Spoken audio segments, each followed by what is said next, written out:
Lebanon की धरती के नीचे हिजबुल्लाह के आतंकियों का आखिरी ठिकाना अब उनके लिए मौत का कुआं बन गया है।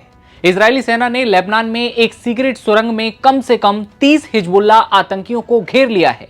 ये एक गुप्त सुरंग नेटवर्क है जिसमें बड़ी संख्या में आतंकी हो सकते हैं।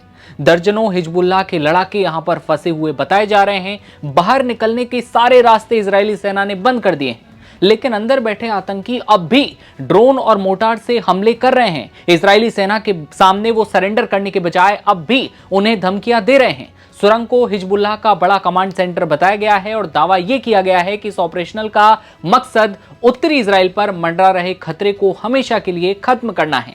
युद्ध विराम की चर्चाओं के बीच जारी इस घमासान ने साफ कर दिया है कि जंग अभी थमी नहीं है। सवाल यह है कि क्या सुरंग में फंसे लड़ाके हथियार डालेंगे या फिर यह भूमिगत ठिकाना उनका आखिरी रणक्षेत्र साबित होगा। क्या इजराइल इस सुरंग को 30 हिजबुल्लाह के आतंकियों की कब्रगाह बना देगा?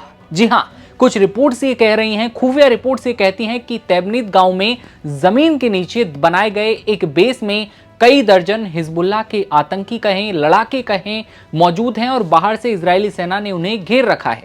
N12 की एक रिपोर्ट के अनुसार सुरंगों का ये नेटवर्क कुल मिलाकर 1 किलोमीटर से ज्यादा लंबा है और आईडीएफ की फोर्स ने जमीन के ऊपर और नीचे दोनों जगह लड़ाई लड़ रहे इन आतंकियों को घेर लिया है। रिपोर्ट में बताया गया है कि हिजबुल्लाह के 30 आतंकवादी अंदर फंसे हुए हैं और वो मोर्टार के साथ साथ ड्रोन का इस्तेमाल करके इजरायली सेना का मुकाबला कर रहे हैं।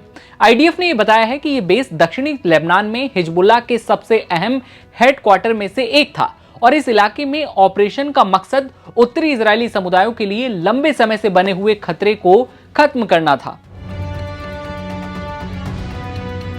शुक्रवार को द वॉशिंगटन पोस्ट की एक रिपोर्ट के मुताबिक अमेरिकी खुफिया एजेंसियों ने व्हाइट हाउस को चेतावनी दी है कि लेबनान में हिजबुल्लाह के खिलाफ इजराइल के लगातार ऑपरेशन से ईरान के साथ ट्रंप प्रशासन के हाल ही में हुए समझौते पर, जिसमें शांति की बात की गई थी, हथियार डालने की बात की गई थी, अब उस पर बुरा असर पड़ता दिखता है।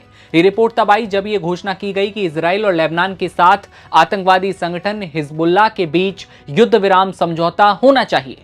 आईडीएफ के प्रवक्ता ब्रिगेडियर जनरल एफी डेफ्रिन ने शुक्रवार दोपहर साफ किया था कि सेना इजराइल की राष्ट्रीय सुरक्षा के लिए तत्काल खतरों को दूर करना जारी रखेगी और हिजबुल्लाह की तरफ से युद्ध विराम के किसी भी उल्लंघन का जवाब देगी।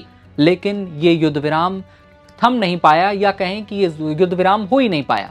जानकारी के मुताबिक सुरंग के अंदर फंसे आतंकी सरेंडर करने के बजाय लगातार मोर्टार और ड्रोनों का इस्तेमाल करके इजरायली सेना पर हमले कर रहे हैं। इस सैन्य ऑपरेशन के दौरान हिजबुल्लाह के ड्रोन या एंटी टैंक मिसाइल हमले में आईडीएफ की 52वीं आर्मर बटालियन के commander lieutenant colonel Dor Ben Simchon समेत 4 इजरायली सैनिक मारे गए हैं। जी हां, 4 इजरायली सैनिकों की मौत की खबर है। इसके अलावा तैबनीत इलाके में हुए एक दूसरे ड्रोन हमले में कमांडो फोर्स के 5 सैनिक घायल भी हुए हैं। यानी कि हिजबुल्लाह के जो लड़ाके हैं वो बराबर जवाब इजरायली सेना को दे रहे हैं। अब तक 4 से 5 जो सैनिक थे उनकी मौत की खबर है, कई घायल भी बताए जा रहे हैं। लेकिन सुरंग के अंदर क्या होगा? क्या ये सुरंग 30 जो हिजबुल्लाह के लड़ाके हैं उनके लिए खबरगाह बन जाएगी या फिर इजरायली सेना को पलटवार मिलेगा? कमेंट सेक्शन में अपनी राय दीजिएगा और देखते रहिए नवभारत टाइम्स। नमस्ते।